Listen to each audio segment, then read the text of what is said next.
dear leaders, thank you for the invitation.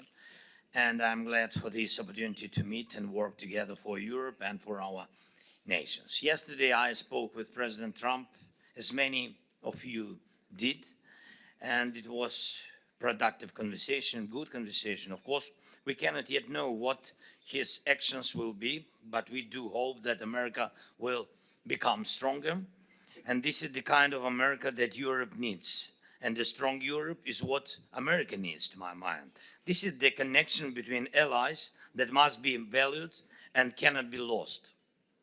There are many challenges since our last meeting in this format. Russia's war has escalated significantly, and it was Russia that caused this escalation. North Korea is now, in effect, waging war in Europe. North Korean soldiers are attempting to kill our people on European soil. Since the European Political Community Summit in UK in July, there has been much talk about the need to yield to Putin, to back down, to make some concessions. And really some, even from Europe, some leaders were strongly advocated Ukraine making concessions to Putin. It's unacceptable for Ukraine and unacceptable for all Europe. And what's next? Should Europe seek the favor of Kim Jong-un in hopes that he too will leave Europe in peace? No. Strong leader who helped build a united, strong and peaceful Europe would even imagine doing this. But the concept of peace through strength has proven its realism and effectiveness more than once. Now it's needed once more. And there should be no illusion that by showing a weakness or selling out some European positions or any European country's standing, one can buy just peace. It simply doesn't work that way. Peace is the reward only for those strong. Thus, there is no alternative to a strong Europe. And unity is essential, of course, for strength. Russia started this war not because it needed more territory. Of course not. Russia has more land than anyone. They wanted global power, starting with control over Ukraine and then over all of you, as they once did under Soviet or imperial rule. Budapest remembers what Soviet tanks looked like. Ukrainian cities will not forget Russian bombs. And just like Budapest, every city in Ukraine and all our countries deserves security and peace.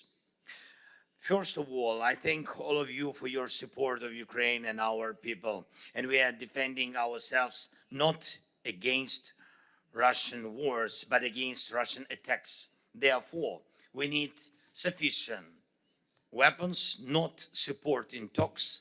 Hugs with Putin will not help.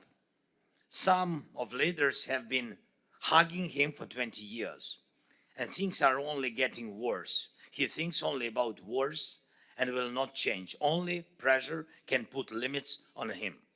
Secondly, we have built a clear diplomatic system capable of pushing Russia toward a just peace. Most of the nations here have participated in this effort for effective diplomacy.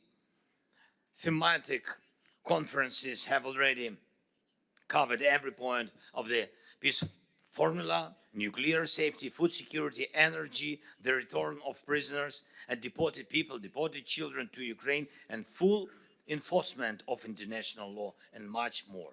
We need to push Russia towards this, and a just peace will be a shared victory.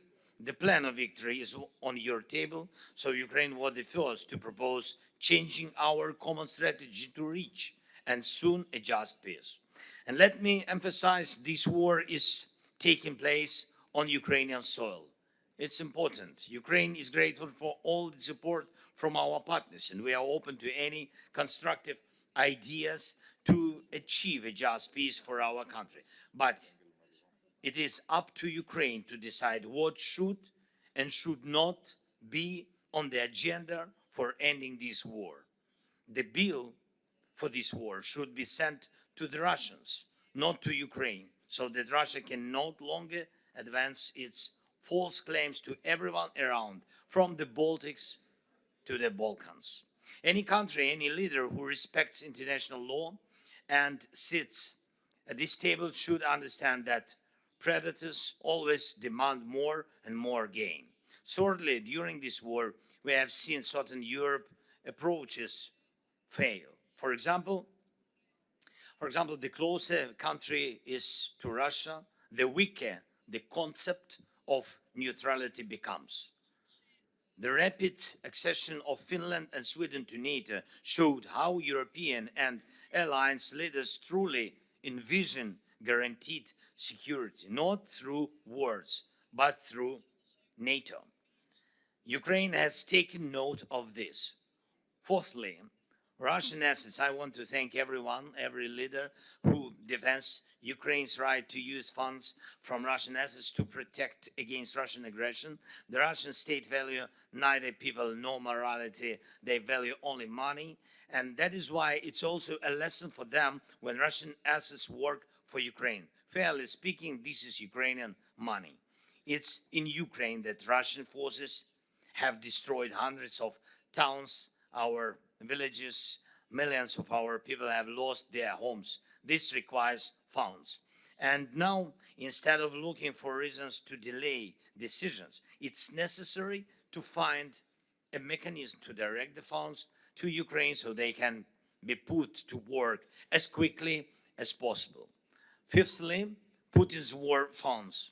We all know Russia still profits from selling oil enough to continue its war, and Russia still evades sanctions and buys drones and missile components worldwide. Russia still has the capacity to spread instability and interfere in nations, lives in places like the Sahel, North Africa, the Middle East, and other countries like Yemen. Why does Putin do this? We need leverage over him. All of Europe needs it. And together, of course, we can not only stop Russia's war against Ukraine, but we can also respond to other challenges. This is possible for us. This is possible for Europe, not for any one leader alone. And please stand together in defending the common interests of our nations, and we must likewise work together with our allies for our shared interests. Thank you again for invitation, Mr. Prime Minister. Thanks for attention. Thanks for your support. Slava Ukraini!